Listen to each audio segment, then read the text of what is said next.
Bom, vocês estão vendo aqui, né, a planilha de trabalho, o OWS, né, que é o Origin Worksheet. Todo mundo está vendo, né? Conseguindo enxergar direitinho. Então, Tá veja, sim, professor. perfeito. O que a gente vai fazer é todo esse fluxo aqui, e, na verdade, esse fluxo é o que vocês vão ter que me entregar também. Inclusive, eu vou deixar esse OWS e as bases de dados, os links, tudo lá no grupo, para vocês depois, olhando a gravação, possam até repetir, né, os passos e fazer as adequações para as bases de vocês. Lembrando que esse aqui é o estruturado, né, usando bases de dados estruturadas. Nós vamos fazer um outro com base de dados não estruturada, com documentos. Vai ser a mesma coisa, mesmo processo, só que ele vai pegar documentos, PDFs, e vai fazer o agrupamento, depois a classificação, para predizer aquele documento, aquele PDF, aquela imagem do documento, o que é que ela significa depois do aprendizado. Então, se a gente olhar aqui, né, nosso file, o que é que a gente tem dentro do nosso file?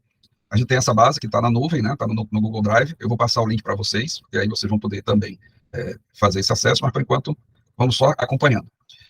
Essa base, ela é uma base de análise de créditos, né? Então, assim, você tem uma lista, né, de dados dos mutuários que já buscaram créditos, né, naquela financeira, e com base nisso, o comportamento desse usuário vai permitir que essa financeira libere ou não libere o crédito, né, que ele está pedindo agora, o empréstimo que ele vem pedir. Aqui poderia ser através de um score, quer dizer, você poderia estar usando esses algoritmos de inteligência artificial para fazer um score, dando aí uma pontuação de 1, 2, 3, 4, que significasse alguma coisa para aquela instituição financeira.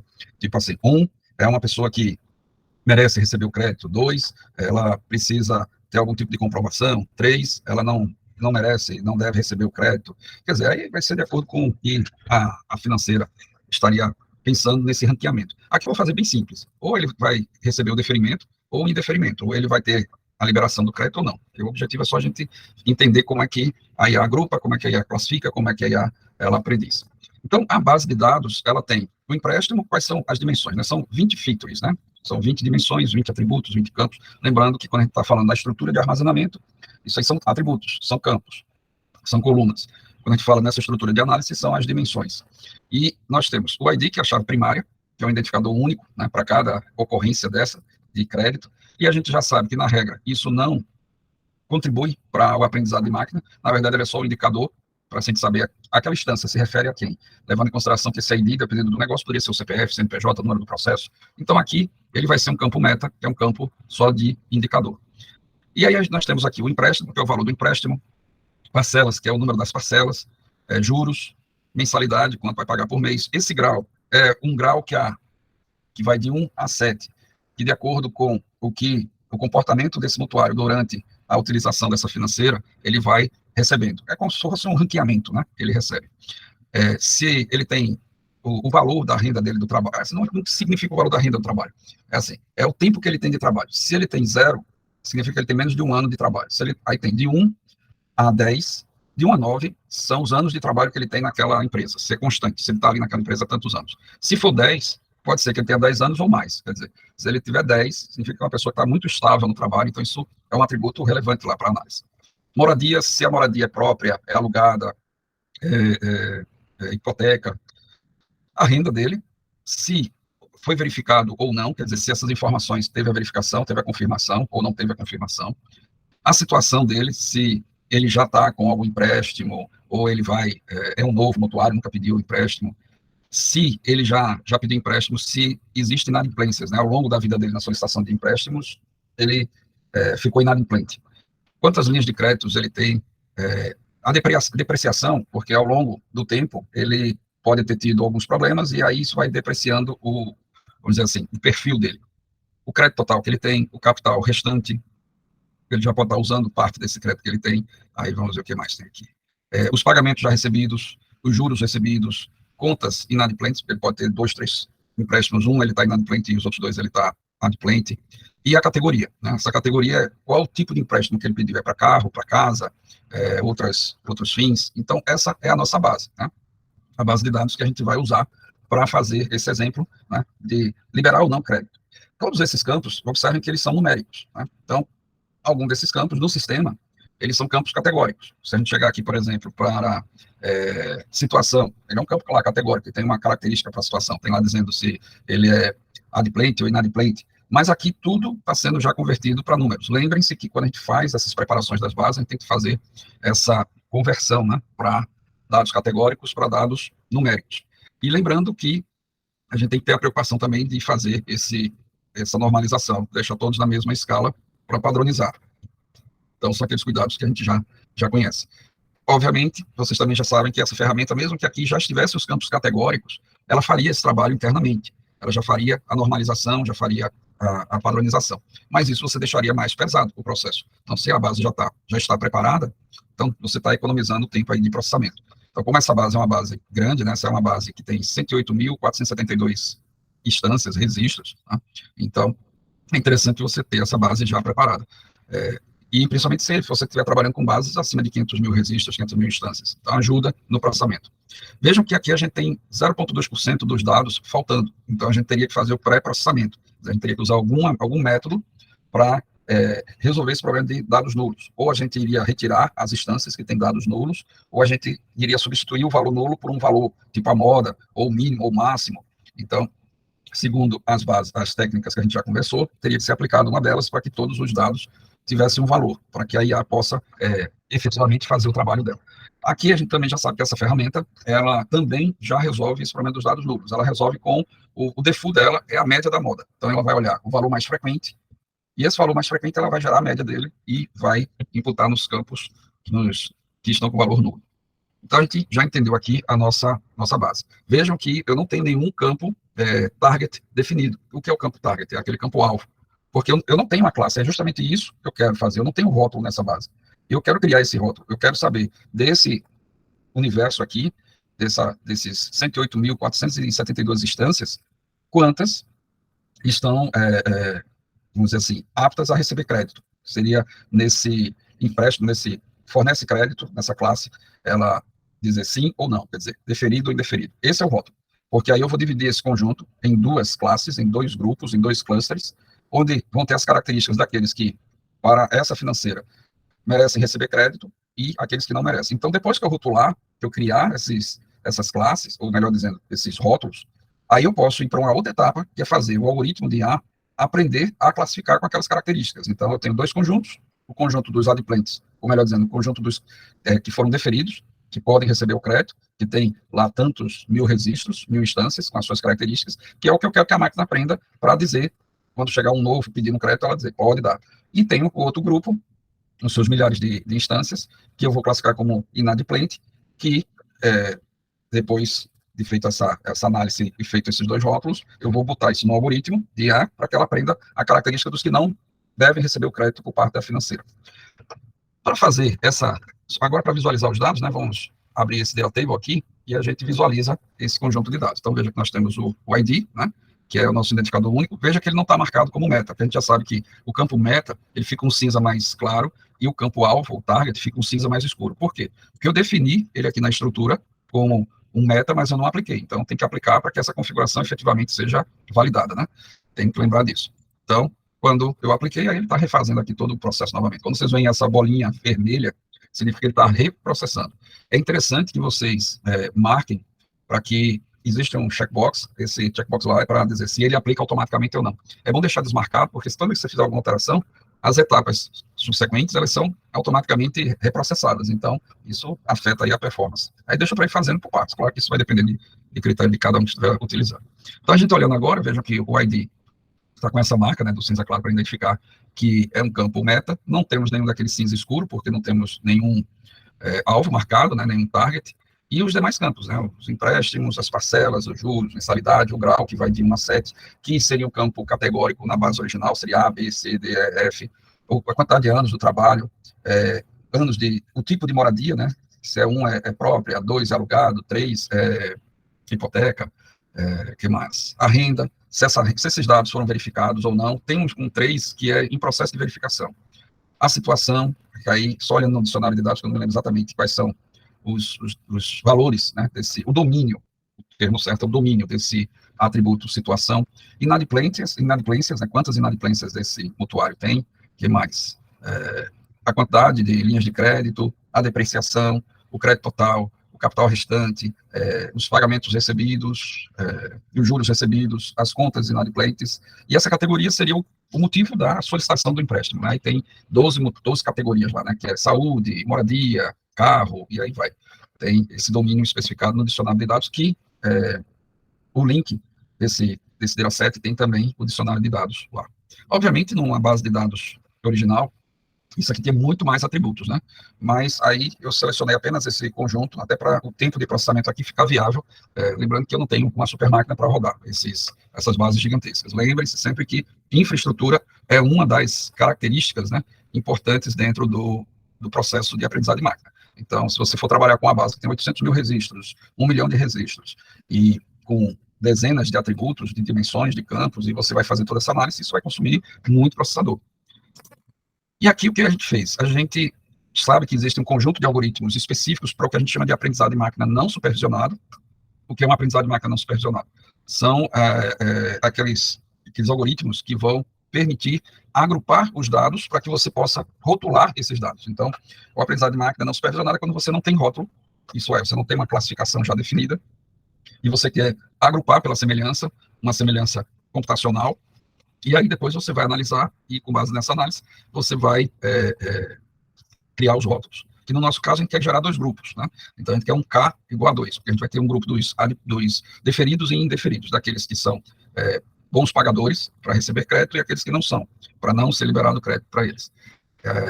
Então, para isso, a gente tem vários algoritmos específicos para esse aprendizado de máquina não supervisionado. A gente já usou o HCA, que é o Hierarchical Clustering Algorithm, a gente já usamos o Camins, esse que eu vou usar aqui agora. Existe o SOM, que é o Self Optimization Map, e uma série de outros, né, que são utilizados para esse tipo de finalidade. Então, o Camins é talvez o mais usado para fazer esse tipo de agrupamento. Veja que o Camins, ele internamente já vai fazer esse cálculo de distância usando o método euclidiano, né? Já o anterior que a gente usou, o HCA, você primeiro tem que usar um componente de distâncias para especificar qual o método que você vai querer usar. Você pode usar o cosseno, pode usar o Manhattan, tem uma série de outros métodos, ou técnicas, melhor dizendo, para fazer o cálculo da distância, né? Obviamente tem o euclidiano também. E aí, depois que você faz a aplicação do método, que calcula, é que você vai para o HCA. Aqui não, aqui o KM, o Camins, é só fazer a conexão com sua base de dados, especificar a quantidade de Ks que você quer, a gente vai com 2 Ks. Aqui os hiperparâmetros é dizer como você quer que ele inicialize, né, esse processo. A inicialização pode ser feita, nesse caso, aqui, que existem várias formas de inicializar, mas para essa ferramenta, ou você inicializa randomicamente os pontos que vão ser plotados, né, vão ser tratados com as instâncias, ou pelo algoritmo do próprio Camins. Deixando marcado aqui, ele vai fazer a normalização das colunas, se as colunas não estiverem normalizadas, né. Aqui é o número de vezes que ele vai repetir o processo e o número de interações de execuções, né? A repetição, são os limitadores, e o número de instâncias, é que se ele não encontrar a centroide, né? Ou no caso são 2 centroides que ele vai procurar, mais adequadas, quando chegar no limite, ele vai parar. Obviamente, se você aumentar esse limite, ele pode até depois descobrir uma centroide melhor, centroides mais adequadas, né? Mas isso pode aumentar o custo de processamento. Se ele encontra antes do limite, ele vai parar. Quando é que ele encontra? Quando ele encontrar, dentro das computações de todos os pontos que compõem essa sua massa de dados, os que são mais distantes um do outro e possam representar 2 grupos com uma silhueta melhor, né? E aí, até aproveitando, quando a gente quer determinar, aqui a gente já está determinando a quantidade de casos, né? A gente quer saber se o grupo de bons pagadores e maus pagadores. Mas, às vezes, você tem um conjunto de dados que você não sabe quantos grupos você quer separar desse conjunto de dados. Então, aí você tem 2 técnicas que você pode usar para determinar o número de K. Você pode usar o gráfico de silhueta, que ele vai analisar esses dados, e a curva da silhueta vai informar para vocês quais são os melhores grupos, ou em termos de distância, quantos grupos esses dados melhor se dividem, né? Essa é uma forma de descobrir o número de Ks que você vai informar. Uma outra técnica é usar a técnica do cotovelo, que ele usa um processo computacional diferente, mas a finalidade é a mesma. Dentro de um gráfico que ele vai gerar a forma de um cotovelo, aqueles pontos que estão ali vão ser melhor representativos para informar a quantidade de Ks que você pode usar para melhor dividir esses dados por uma semelhança matemática. Mas aqui, como a gente já sabe que quer montar 2 grupos, a gente vai indicar aqui que o K é igual a 2. Então, aqui internamente, ele já separou esses 2 grupos, né?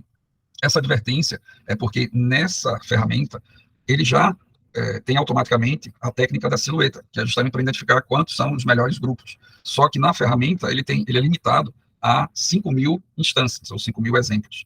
Quando você tem uma base maior, nossa base tem mais de 100.000 instâncias, ele não consegue aplicar a técnica. Mas isso não quer dizer que ele não está agrupando. Ele agrupou, só não aplicou a técnica da silhueta para melhor encontrar o número de caras. E ele faz isso internamente.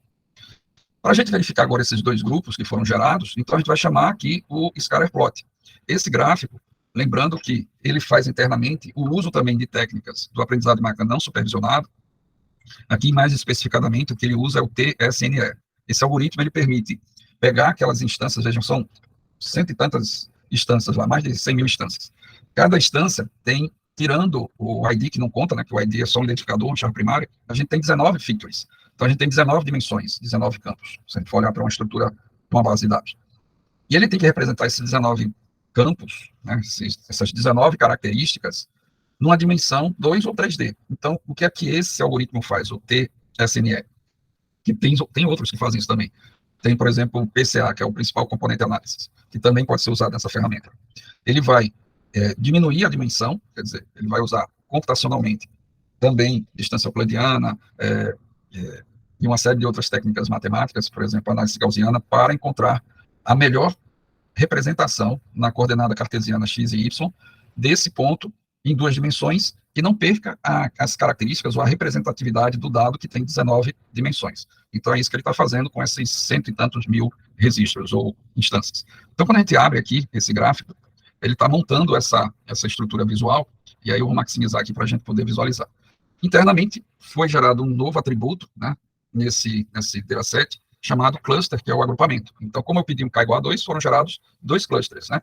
O cluster de cor azul é o primeiro cluster. O cluster de cor vermelha é o segundo cluster. Se o K fosse 3, nós teríamos aqui 3 grupos. Então, aqui foi configurado que o eixo X e Y devia ser utilizado a informação desse cluster, que são justamente os pontos que representam as instâncias que mais estão parecidos matematicamente, ou próximos da centroide. Então, nós temos duas centroides, e aqui estão os pontos que estão agrupados com essas duas centroides. Obviamente, cada ponto desse representa uma daquelas milhares de instâncias. Se a gente botar o apontador em cima, a gente vai ver a que instância aquele ponto se refere, né? Mas fica complicado, a gente aqui está vendo que ele fez os dois grupos, mas fica complicado a gente analisar ponto a ponto. Então, aí você pode ligar ou selecionar esse dataset, ou melhor dizendo, esse cluster, esse grupo, ligar ele a um data table, deixando marcado para mostrar somente dados selecionados, e ele vai te mostrar aquele conjunto de dados referente ao cluster 2, ou cluster vermelho. E depois você fazer isso para o azul. Obviamente, como são dois clusters, você quer saber quem é bom pagador e mau pagador, você analisando um, obviamente você não vai olhar os milhares de registros que pertencem àquele grupo, certo? Aqui a gente tem 108 mil instâncias. Se eu selecionar o cluster 1, a gente vai estar com alguns milhares de registros do cluster 1. Depois da seleção pronta, o cluster 1 está representado por aproximadamente 37.2 mil registros, 37.2K. Então, assim, ninguém vai olhar 37 mil registros, né? Mas você vai fazer uma amostra, você como especialista, e desse seu conjunto que você está analisando, aí você identificou, ó, aqui só tem bons pagadores que estão pagando, não ficarem inadimplentes. Então, o cluster 1 é o meu cluster de deferidos, que se me pedirem crédito, eu vou dar crédito. Obviamente, o vermelho é o cluster dos indeferidos. Mas se você tivesse N outros grupos, você teria que fazer esse trabalho por amostragem. Isso, obviamente, é o trabalho do especialista, né, que entende o negócio e consegue olhar para aqueles dados e identificar e rotular de acordo com a necessidade do negócio. É esse o objetivo de você clusterizar. É agrupar pela semelhança para que um analista, um especialista, possa analisar e, com base nessa análise, rotular esse grupo de dados, determinar o que ele identifica e criar o rótulo. E depois que ele é rotulado, aí você pode usar outros algoritmos que é do outro formalismo, que é chamado de formalismo de aprendizado de máquina supervisionado, e aí tem uma gama enorme de algoritmos para isso, para que a máquina possa aprender a classificar. Depois que ela aprende a classificar, aí pronto, ela se tornou uma especialista naquele assunto. Você chegou, entregou um dado novo, ela vai dizer o que é que se refere àquele dado novo com base no rótulo que ela aprendeu. Então, ela vai poder rotular esses dados novos. Obviamente, isso vai depender do aprendizado, da acurácia. Lembrando que a acurácia é uma das métricas do aprendizado de máquina. Existem várias métricas. Tem precisão, revocação, mensuração, curva ROC, raiz dos valores médios quadráticos, a média dos valores absolutos, a média dos erros absolutos, e aí vai. Tem dezenas de métricas que podem ser usadas. cada uma, na verdade, tem mais adequação a um determinado tipo de rótulo, né? Se a gente fala de acurácia, precisão, revocação, mensuração, curva ROC, a gente está falando de 4 indicadores, que é o verdadeiro positivo, verdadeiro negativo, falso positivo e falso negativo. A razão entre esses indicadores é que vai determinar qual tipo de valor que vai ser resultante daquele cálculo. E aí, é sempre bom também, da mesma forma que a gente faz a competição de modelos, testar no mínimo 3 modelos, a gente também usar no mínimo 3 métricas para ver se os valores estão coerentes com o resultado do aprendizado em relação a esses indicadores. Obviamente, tem métricas que usam uma forma completamente diferente. Por exemplo, você tem um coeficiente que usa logaritmos e log de erros, e aí vai de acordo com a métrica que você especificou. Bom, com os grupos, né, definidos, a gente visualizou ali, a gente já sabe que a gente poderia ligar aqui, né, selecionar o grupo e ligar a um data table, deixando aqui que já é o default, só mostrar dados selecionados, aí você poderia abrir e só analisar os dados referentes ao cluster 1, que foi o cluster selecionado. E aí, nessa análise, né, você ia fazer por amostragem, você não ia ver o total dos 37 mil, dos cento e tantos mil, você ia chegar na sua conclusão se esses aqui representam os bons pagadores ou os mal pagadores.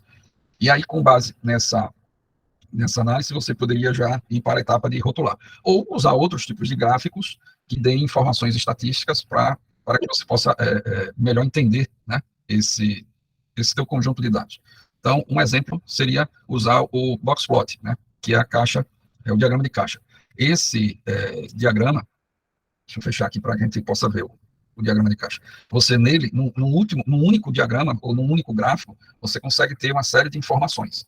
Por exemplo, no boxplot você consegue ter uma visão de componentes, né, do tipo, eu quero saber qual é o valor mínimo que eu tenho nesse conjunto, qual é o valor máximo, isso desprezando os outliers, né, que são aqueles pontos fora da curva, que eles são muito distantes do conjunto. Eu posso também ter informação dos quartis, quer dizer, quais são os dados que estão até os 25% da minha base, quais são os dados que estão até 50%, quais são os dados que estão até 75%, e quais são os dados que estão até 100%. Eu posso, de acordo com a configuração do hiperparâmetro, observar qual é a média ou a mediana, lembrando que a melhor métrica para determinar o meio de um conjunto de dados é a mediana e não a média. Então, é sempre bom deixar a análise da mediana. De acordo com o tamanho da caixa, eu consigo entender se esses dados estão mais distribuídos ou menos distribuídos em relação ao centro. Quando a gente olha, por exemplo, essas métricas, né, do tipo média, mediana, você está querendo observar se esses dados, né, eles têm uma tendência central, quer dizer, eles têm uma tendência de estarem próximos à reta ou próximos ao centro do conjunto de dados. Então, se imaginarem um gráfico de coordenada cartesiana onde você tem uma reta, aí se esses dados estão próximos a essa reta, então eles têm um comportamento muito parecido. Se esses dados eles estão muito distantes da reta, né, e estão muito distribuídos, e aí você pode observar isso usando outras métricas, como o desvio padrão, como a variância. Então, você observa que esses dados eles não seguem um padrão, não estão muito normalizados em termos de padronização. Aí você percebe que eles estão mais distribuídos. E aqueles estão muito distantes da reta, né, que é o que você tem que observar que podem ser outliers desse teu conjunto de dados, eles podem ser pontos fora do padrão. Então, você consegue observar isso com esse gráfico, que é chamado de boxplot. Então, ligando o boxplot ao scatterplot e determinando qual dimensão você quer analisar, né? Aqui a gente está analisando os dois clusters, né, como subgrupos, o cluster 1 e o cluster 2, e olhando a quantidade de registros que tem. E quando eu selecionei o ID, lembre-se que o ID é um identificador único de cada instância. Então, ele está olhando aqui esse identificador. Mas aí eu poderia estar fazendo essa análise em relação, por exemplo, à renda, em relação à situação, à inadimplência, em relação ao crédito total, em relação ao capital restante, ao número de parcelas, ao empréstimo que ele solicitou, então, em relação aos pagamentos que já foram feitos, ou melhor dizendo, recebidos, né? E aí eu posso identificar também graficamente, com todas essas informações, quem é o meu conjunto que devem receber créditos, de bons pagadores, e qual é o conjunto que não deve receber, que não são tão bons pagadores quanto o primeiro. E aí você tem é o que a gente chama de EDA, que é o Exploratory Data Analysis, né? Você pode aí sair colocando vários gráficos para sair explorando esses dados, analisando esses dados para chegar na sua decisão. Chegado na decisão, o que você tem que fazer é rotular, né? Então, quando a gente vai rotular esses dados, você vai determinar, de acordo com o seu estudo, quem é o cluster referente àquele rótulo que você quer dar, e aí sai rotulando. Obviamente, você vai dar um nome para esse novo atributo, essa nova dimensão, que vai ser o rótulo, né? Aqui a gente chamou de classe. Poderia ser rótulo, poderia ser análise, poderia ser deferimento, sim ou não, como resultado, deferido ou indeferido.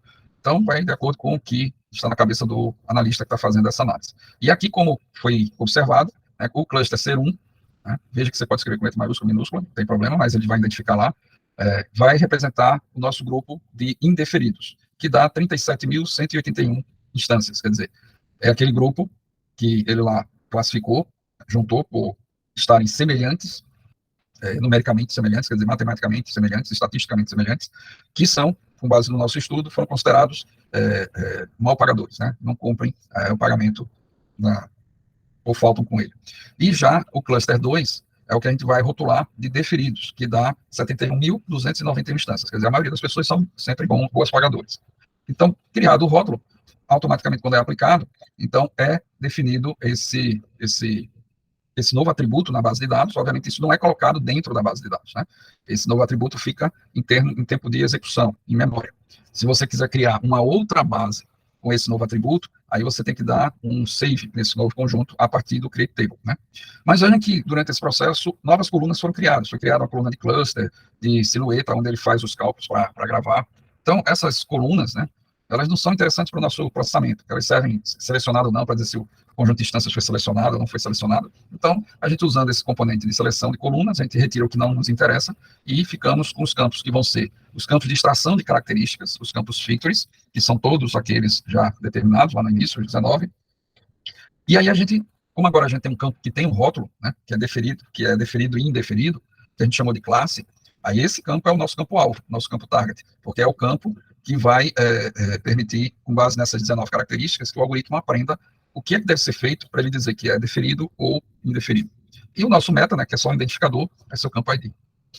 Então, com base nisso, se a gente for olhar esse novo conjunto de dados, depois da seleção, aí a gente tem o nosso target, né, que é aquele cinza mais escuro, onde você tem os registros que estão rotulados lá, as instâncias rotuladas como deferidas e indeferidas. Nós temos o ID, que é só o identificador, e os demais atributos. Então, na hora que a gente aplicar isso aos algoritmos, o que a gente vai perceber? Que ele vai começar a extrair essas características aqui para aprender o que é ser deferido e o que é ser indeferido. Para quando entrar um dado novo, a gente possa, quer dizer, a máquina possa nos dizer, esse merece receber crédito, esse não merece receber um empréstimo.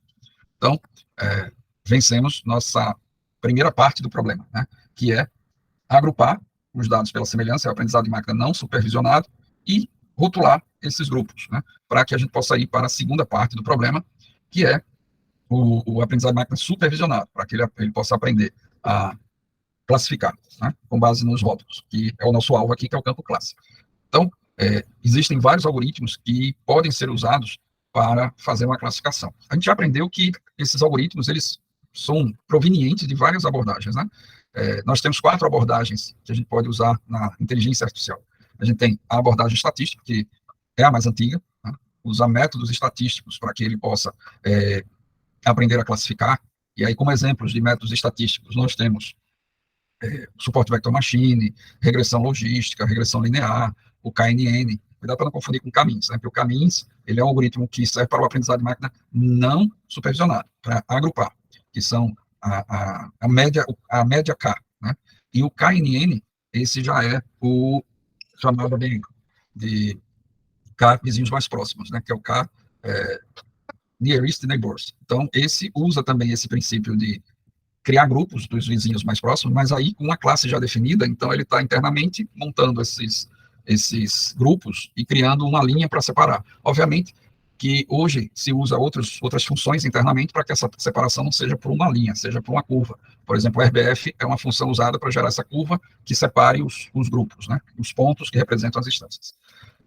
E aí temos, por exemplo, o MLP, que é o algoritmo um dos algoritmos de redes neurais que nós temos aqui, essa ferramenta. Então, com esse algoritmo, a gente pode usar uma arquitetura de uma rede neural múltiplas camadas, porque o MLP, que é Multi-Layer Perceptron, é aquele algoritmo que usa a abordagem conexionista, ou a abordagem neural. Você tem os dados de entrada, você define quantas camadas intermediárias ou ocultas você quer e quantos perceptrons, que seriam os nós, ou os neurônios artificiais. É onde vai ser feita a aplicação da função de ativação com base no somatório da ponderação, que é o valor de entrada multiplicado pelos seus pesos. E isso é repassado para as outras camadas. Por isso que essa arquitetura é chamada Full Connect, né, que ela é totalmente conectada. Então, cada nó é totalmente conectado com os nós da outra camada até chegar na saída. Então, para a gente fazer o uso veja que eu falei de duas abordagens. Então, as outras duas seriam a inteligência de Chaves, a Swarm Intelligence, e a evolucionária. Essas outras duas abordagens, elas não são muito usadas para fazer esse tipo de aprendizado, de classificação. Elas são mais usadas ou aplicadas para resolver problemas de otimização, ou problemas de busca, ou problemas de navegação. Então, elas são adequadas para você encontrar o ótimo global dentro de vários possíveis ótimos locais, né?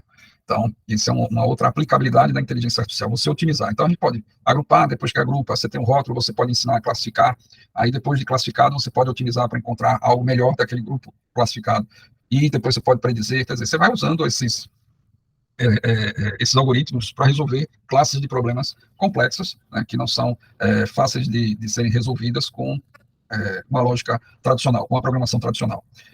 Aqui, no caso, a gente vai usar 3 algoritmos para fazer, ou 3 modelos, para a gente fazer esse aprendizado de máquina supervisionado, para resolver o problema de classificação, ensinar a máquina a classificar. E vai ser o KNN, que é o K vizinhos mais próximos, o Support Vector Machine, que é o SVM, e o Multilayer Perceptron, que são os perceptrons múltipla camadas, né? São duas abordagens, dois modelos da abordagem estatística e um modelo da abordagem neural.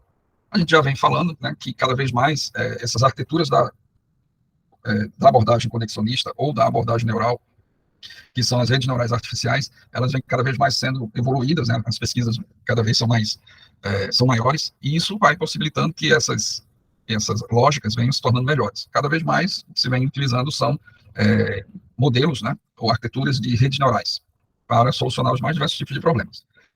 Só que, quando a gente tem esse nosso conjunto de dados, e veja que a gente tem em torno de 108 mil instâncias, quando a gente vai aplicar para esses algoritmos, a gente tem que lembrar que a gente tem que escolher uma técnica desse processo de treinamento. E o processo de treinamento, você precisa treinar e testar. E nesse processo de treinar e testar, você deve separar um conjunto, ou melhor dizendo, um subconjunto do seu conjunto total, para que depois você possa validar aquilo que você treinou e testou. Então, aqui, aí você, assim, normalmente são 2 os valores utilizados, que é o que a gente chama de 70-30 ou 60-40. Isso quer dizer que você separou 70% dos dados para treinar e testar e 30% para validar. Ou separou 60% para treinar e testar e 40% para validar. Isso vai depender do cientista de dados, do engenheiro de dados, do engenheiro de software, do analista, seja o nome que vocês queiram dar, que está trabalhando nesse processo. Então, ele vai escolher de acordo com a base que ele tem. Nossa base aqui tem 100K, mais de que 100K, então a gente vai usar aqui a 70-30, 70% para treinar e testar e 30% para validar. Por que é importante separar um percentual para validar? Porque quando a gente treina e testa, a gente vai receber a métrica, a gente vai escolher métricas, né, para validar aquele treinamento e teste, e é interessante ter no mínimo aí umas 3 métricas escolhidas para fazer isso, e a gente vai ter um retorno, um indicador do treinamento e teste em relação ao aprendizado.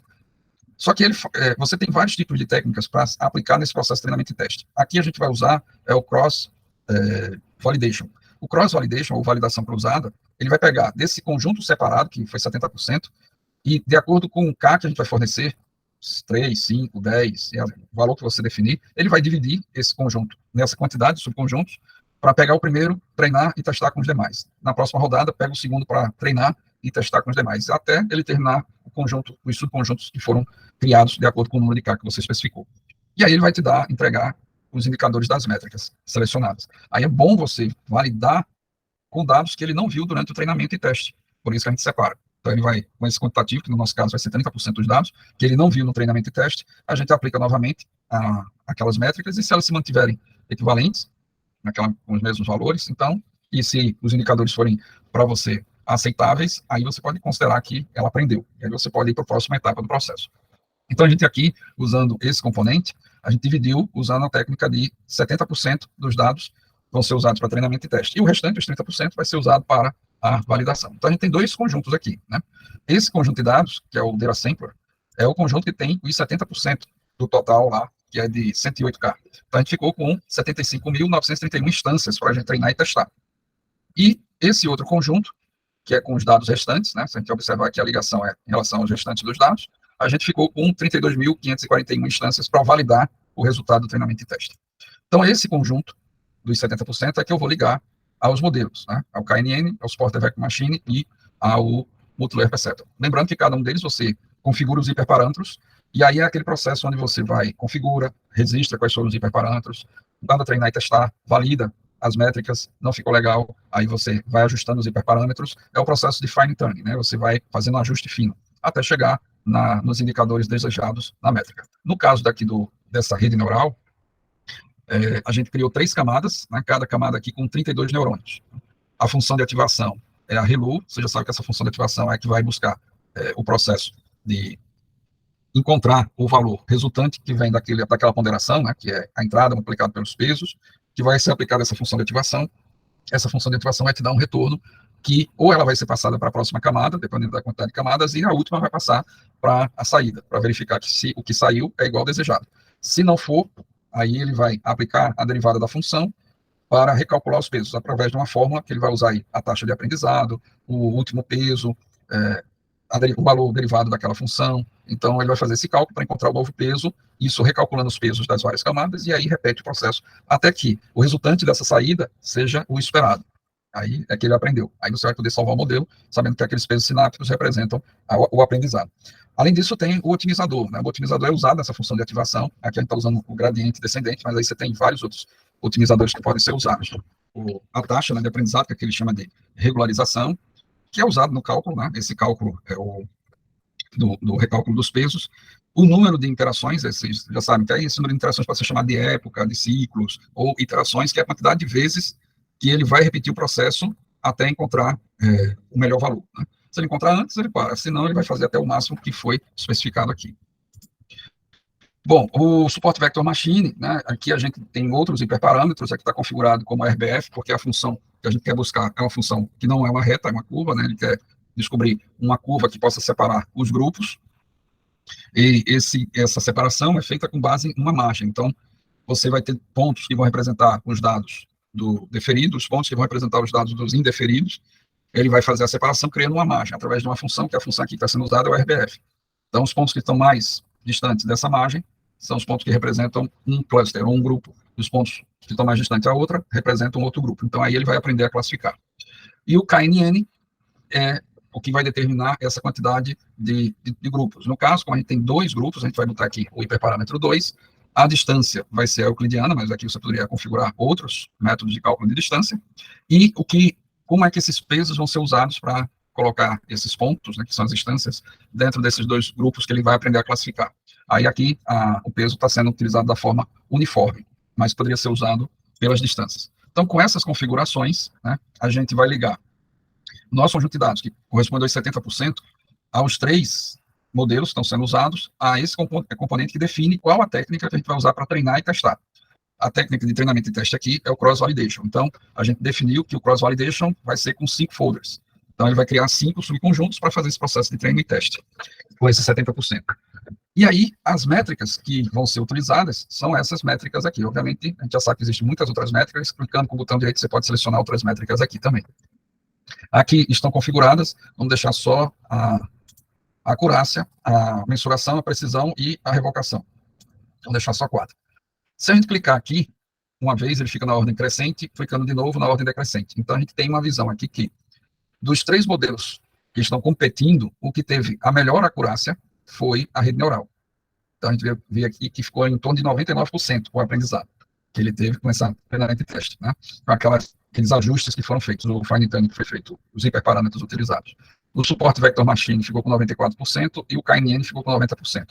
Se a gente olhar as outras métricas, vejam que elas se mantêm com certa constância, né? Praticamente foi a mesma métrica, o mesmo indicador para todas as outras métricas para a rede neural, mas, por exemplo, aqui no Support Vector Machine, a gente teve para a mensuração uma saída um pouco melhor, para a precisão um pouco mais ainda melhor, e o recall é que deu a mesma coisa da acurácia. Mas, se a gente olhar, praticamente foram a mesma coisa, né? Sem essa precisão da terceira casa, foi 94% para todos.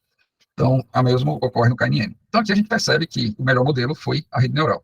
Se não tivéssemos chegado a esse indicador, tivesse muito baixo, 40%, significa que você teria que fazer mais ajustes nos hiperparâmetros, ou até mesmo conseguir mais dados, porque talvez o seu conjunto não tenha dados suficiente para que ela aprenda, é o que a gente chama de underfitting, mas pode ser que os hiperparâmetros definidos não tenham sido adequados para aquele conjunto de dados. Aí ele não aprendeu ainda o suficiente. Aqui está a métrica utilizada, os indicadores estão ótimos, então a gente já pode observar, né, nesse processo de treinamento e teste, se a gente abrir o conjunto de dados ligados a esse componente que faz o treinamento e teste, vamos abrir aqui. a gente tem a classe e os indicadores, né, que vejam que ele mostra aqui o resultado para cada um, o MLP, certo? O Support Vector Machine e para o KNN. Então, ele vai mostrando aqui o que ele encontrou, né, em relação a indeferido e deferido, e aí a gente, é onde ele chega depois, nesses resultados das métricas, dizendo se ele acertou na hora de predizer ou ele errou. E aí você, internamente, vai ter como resultado, nessa razão entre verdadeiro positivo, verdadeiro negativo, falso positivo e falso negativo, isso depende de cada métrica. No caso da acurácia, ele vai pegar a soma dos verdadeiros, a razão entre a soma dos verdadeiros e falsos negativos com a soma de todos os outros 4 indicadores. E aí ele vai dar essa informação, né, esse indicador, se ele aprendeu corretamente ou não. Existem outras métricas que você pode usar para ver esse nível de aprendizado. Por exemplo, tem a matriz confusão, que é uma matriz onde você tem as linhas dos valores reais e você compara com os valores preditos. Então, aí você vê o quantitativo de acertos e erros. Tem a curva ROC, que é outra forma de cálculo entre os verdadeiros positivos, os verdadeiros e falsos positivos, os verdadeiros e falsos negativos, para mostrar, em relação a uma reta, se ela está mais próximo do 1, significa que ela acertou. Mais próximo do 0, significa que ela está errando. Então, aí você visualmente consegue ver qual dos modelos está acertando mais ou errando mais. Bom, escolhido o modelo campeão, que no nosso caso aqui foi o Multilayer Perceptron, você pode salvar esse modelo. Salvando esse modelo, você pode testar com outros dados que você não viu. Mas no nosso caso, antes de fazer esse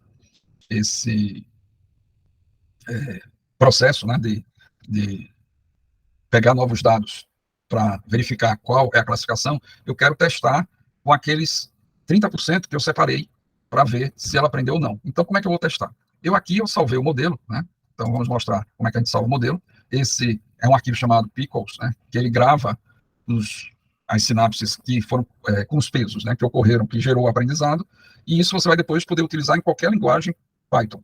Qualquer ferramenta que usa a linguagem Python, você pode carregar esse modelo e, com base nos dados, obviamente, dados que sejam equivalentes a esses dados que a gente treinou, ele vai dizer se defere ou indefere a liberação de crédito. Então, aqui eu estou carregando esse conjunto de dados, né? Fiz a carga desse conjunto de dados que foi salvo lá, o crédito.pickles. E o que eu vou fazer agora, eu estava ligando com esse conjunto aqui, mas eu vou, na verdade, ligar, antes de ligar com esse conjunto, vou ligar com esse, que corresponde aos 30% que eu tinha separado só para testar o modelo, para ver se ele continuava com as métricas equivalentes àquela de 90 e poucos por cento. Então, abrindo aqui o componente preditor, né, se a gente olhar aqui, a gente vai ver aqui embaixo que o modelo, certo? A acurácia ficou em 98%, a mensuração, todos ficaram, não, o MCC ele ficou mais baixo, né, ficou em 96%, mas a revocação, a precisão, a mensuração e a acurácia ficaram iguais, ficaram com 98%. A curva ROC ficou com 99%. Então, isso significa que, se a gente pegar esse 98% aqui, de cada 100, ele está acertando 98 e errando 2. Então, se a gente olhar aqui, veja que a classe que estava lá gravada, né, naquele conjunto dos 30% para validar, essa instância estava como deferida e essa instância estava como indeferida. Quer dizer, esse mutuário aqui, ele recebeu o crédito e esse mutuário, ele não recebeu crédito. E a rede neural disse que para esse mutuário, ele deveria receber crédito e esse outro mutuário, ele não deveria receber crédito. Então, ela acertou. Vocês, então, aqui vão observar quais foram os acertos e os erros, tá? Então, veja que aqui ela errou. Por quê? Porque esse mutuário estava para receber crédito e ela disse que não era para receber. Então, dos 100, ela está errando 2. Aí, como é que a gente pode fazer ela errar cada vez menos? Aí, de novo, aquilo que a gente chama de fine tuning, fazer os ajustes finos, ou até mesmo você conseguir mais dados para treinar mais. E aí você vai aumentando a acurácia. Há uma consideração que se deve ter, né, que se chegar a 100% na métrica, as métricas devem colocar lá 100%, é um cuidado que se deve ter, porque pode ter ocorrido o que a gente chama de overfitting, quer dizer, ela decorou. E ela, quando a gente diz decorar, significa que ela não consegue generalizar bem. Então, ela aprendeu muito sobre aqueles dados os quais foram usados no treinamento e teste. Porém, se chegar um dado novo, ela, como não aprendeu a generalizar, aí ela pode errar em relação ao rótulo daquele dado novo que ela nunca viu. Então, esse é o problema quando se diz, você deve suspeitar quando ela aprende 100%. Aí você diz, como é que eu resolvo isso? Existem técnicas também que são aplicadas, né, que a gente chama de L1 e L2, que é justamente para você mudar o comportamento dessas funções de otimização para que ela possa efetivamente generalizar, quer dizer, extrair as características comuns desses dados e não decorar o comportamento desses dados. Então, a gente viu que realmente com esses dados separados para validação, as métricas ainda ficaram boas, O que eu vou fazer agora? Eu vou entrar com um dado novo. Então, imagine que eu vá para um formulário. Então, eu tenho aqui esses links, eu gravei nesse Workflow Info, né? Então, isso aqui vocês vão receber os links de todos eles. Então, tem um formulário que me permite entrar com esses dados, né? Então, vou pegar aqui esse link para esse formulário. Vamos ir aqui para a tela. Aí, esse formulário é como se fosse, obviamente, um sistema onde se entrasse com esses dados aqui. Então, aqui a pessoa colocaria o identificador, obviamente dentro de um sistema, isso seria um auto incremento para ser gerado automaticamente. Aqui, o valor do crédito, né, do empréstimo que a pessoa está pedindo. Aí está pedindo lá 150 mil. Número de parcelas, aí estando em 60 parcelas. Aí, obviamente, o sistema faria o cálculo dos juros, né? Mas aí vamos dizer que aqui são 20 mil. Aí a mensalidade, vamos dizer que seja 15 mil, que é em relação ao valor pedido, mais o juros e as parcelas aí. O grau. Obviamente, isso aqui no sistema apareceria os categóricos, que ele selecionando, seria armazenado os números. Mas aqui, vou dar, o grau é 2. O trabalho, de novo, né? Aqui é o tempo que ele tem de trabalho. Obviamente, lá apareceria os categóricos para ficar fácil para quem estivesse entrando com os dados entender. Aqui, 0. Ele trabalha menos de 1 ano, aqui trabalha de 1, trabalha 8 anos. Aqui, se for 10 ou mais, é o tempo que ele tem lá naquele mesmo emprego. Então, é uma pessoa estável, né? Então, isso é um dado muito interessante para esse tipo de análise. Moradia, se é própria, alugada, hipoteca, e tem um outro tipo que eu não me lembro lá. Então, dizer que é própria. Aí a renda mensal do cara, a pessoa está aqui uma renda. Se esses dados foram verificados ou não, e se está em processo de verificação, foi verificado. Essa situação eu não me lembro, aí teria que olhar o dicionário de dados, mas eu vou botar aqui um. Se tem inadimplências, se tem linha de crédito, se tem uma depreciação, o crédito total, capital restante, pagamentos recebidos, eu vou botar 0 aqui, não sei o que é que vai resultar disso aqui. Juros recebidos, contas inadimplentes, qual é a categoria? O que é que ele está querendo? Ele está querendo esse empréstimo para quê? Aí tem um equivale lá a XYZ, então vamos dizer aqui, 1. Obviamente, de novo, isso aqui teria lá saúde, carro, casa, seria o motivo do empréstimo. E aí vou enviar, né? O registro foi gravado lá na base. Se a gente for olhar essa base na memória, então deixa eu pegar aqui o link desse conjunto de dados. Da base de dados é esse aqui. Então, vamos olhar aqui, seria um registro 5, de ID 5. Então, a gente tem esse de ID 5 que foi inserido agora, né? Então, a gente tem um novo dado que nunca passou no treinamento, né? E a gente quer ver se essa pessoa vai receber ou não crédito com base no que aquele algoritmo aprendeu em relação aos dados que foram usados aí no processo de treinamento da máquina. Então, se a gente agora, aí eu vou tirar essa ligação que foi feita com aqueles 30% que a gente reservou para validar e que a gente viu que a métrica se manteve constante. Então, eu agora vou retirar essa ligação e vou ligar com esse conjunto aqui. Se a gente for olhar, a gente tem um link para aquela base que está lá na nuvem, né? É a mesma coisa, tem o ID, tem empréstimo, as parcelas, só que são 3 instâncias, porque era quando a base existente inseriu mais uma, então eu vou dar um reload aqui para ele pegar as 4 instâncias, a gente quer ver o comportamento que ele vai dar para o registro que a gente acabou de inserir, certo? Vale salientar que essa ferramenta aqui, ele já faz esse reload automático de tantos em tantos tempos. Aí, como eu não sei qual é o tempo que ele demora para fazer o reload, aí para recarregar é só clicar aqui no botão. Então, aqui a gente tem aqueles 5 registros que a gente viu lá na nuvem, né? E esse quinto aqui, que é o que a gente quer ver. Então, eu vou ligar agora com esse componente de preditor, que está ligado ao modelo campeão, que foi a rede neural, e vamos ver o que ele vai dizer desse quinto registro novo. Ele vai dizer indeferido, quer dizer, a IA disse que essa pessoa aqui, esse mutuário, não deve receber crédito. Os 150 mil que ele está pedindo, nas 60 parcelas, com esses juros, com essa mensalidade, não é bom para a financeira. Então, provavelmente, ele não vai conseguir pagar. E veja que essa análise foi feita pela IA, com base no que ela aprendeu nos dados que foram usados para o treinamento. Bom, com isso, certo? Aqui vocês viram o processo de pegar uma base de dados, agrupar, para poder rotular, fazer análise exploratória, para poder rotular. Depois de rotulado, separar o conjunto, para você poder treinar e testar, e depois validar. Fazer a competição de modelos, com os modelos escolhidos para fazer um processo de classificação, de aprendizado para classificar. Analisar as métricas. Quando chegar nas métricas desejadas, nos indicadores desejados, salvar o modelo campeão, para que você possa usar esse modelo em qualquer outra ferramenta da linguagem Python. E aí pegar os novos dados que você está entrando através de um mecanismo, de um front-end, e verificar o que aquela IA vai predizer, se ele deve ou não deve, ou como ele vai classificar aqueles dados.